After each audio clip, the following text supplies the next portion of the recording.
Nikita Mirzani tiba-tiba cium pipi Raffi Ahmad. Nikita Mirzani kembali disorot usai dirinya mencium pipi Raffi Ahmad. Nikita Mirzani terang-terangan mencium pipi Raffi Ahmad di depan banyak orang. Sikap Nikita Mirzani cium Raffi Ahmad tersebut langsung disorot netizen. Melansir dari laman TikTok Nikita Mirzani pada Rabu, tanggal 10 November tahun 2023, kala itu Nikita semringah tiba-tiba bertemu Raffi.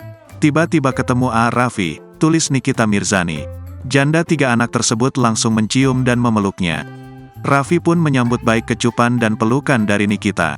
Meski hanya kerabat dekat, tetapi sikap keduanya disorot. Apalagi, Raffi sudah berstatus suami orang dan memiliki 2 anak.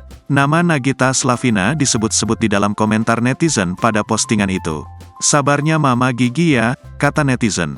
Ini mah sahabat dari dulu, jelas netizen. Kak Niki makin cantik, komentar lainnya. Raffi itu sangat humble, sahut lainnya.